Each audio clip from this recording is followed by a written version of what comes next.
On January 24th, 1986, Ozzy Osbourne released his fourth solo album called The Ultimate Sin. This is the Rock and Roll Weatherman. My name is Sean Morrison. It's best known for the song Shot in the Dark. It was a top 10 hit at the mainstream rock radio, and it was also a single on the Billboard Hot 100 where it peaked at number 68. Number 20, it was in England and the Irish charts at number 15. And believe it or not, the B-side was Rock and Roll Rebel, and I've always loved that song when it came out, believe it or not. You know, I always loved it, still do like to hear it every once in a while, even though songs get played out, if you know what I mean. It was reissued, it was remastered and reissued on CD on August 26th of 1995, so I don't know if this was available on CD prior, and it was the second and last album to feature lead guitarist Mr. Jake E. Lee, and it is also the first to also feature Randy Castillo, you know, rest in peace, Randy, and the only album to feature bassist Phil Sousa. He did also co-wrote the hit single "Shot in the Dark."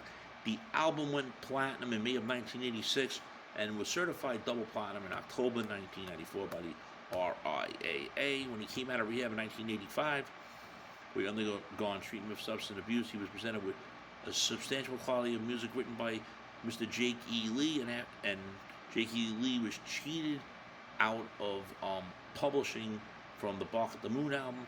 So he said this time he refused to contribute in front of it unless he had a contract in front of him, so you don't blame him, guaranteeing his writing credit and publishing rights, and much of this music would form the basis of this album. And Bob Daisley wrote most of the lyrics, but Daisley did leave the band after a disagreement with Ozzy Osbourne. Greg Cheeson was his replacement, but then he was quickly fired as well. I'm not going to get into the whole thing on that, but that was some of the background. And when it was at the time it was released, it was his highest charting studio album. His heavy metal was enjoying a surge in popularity in the mid 1980s, like I did say. Believe it or not, Ozzy Osbourne thinks it's his worst album despite its commercial success. But that's Ozzy. But I like the album, and I can say it was a great album. 40 minutes and 51 seconds long.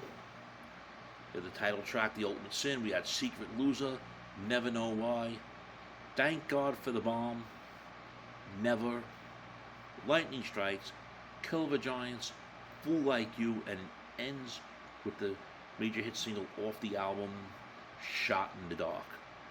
Friends, if you're not subscribed to the Show Morrison YouTube channel, please do so. Everyone else out there subscribed. We thank you very much for the continued love, honor, and support. It is greatly appreciated. Of course, on vocals, Ozzy Osbourne, of course, on guitars, Jake E. Lee, Phil Sousa on bass, and the late Randy Castillo on the drums. And I'm going to ask you what my favorite songs of Ultimate Sin are. Definitely "Shot in the Dark" is the best, is one of my favorites.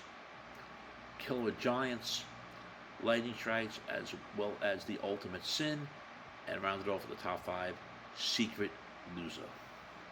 So friends, what are your favorite songs off the Ozzy Osbourne album, "The Ultimate Sin"? Leave your comments here. Shame, shame, shame.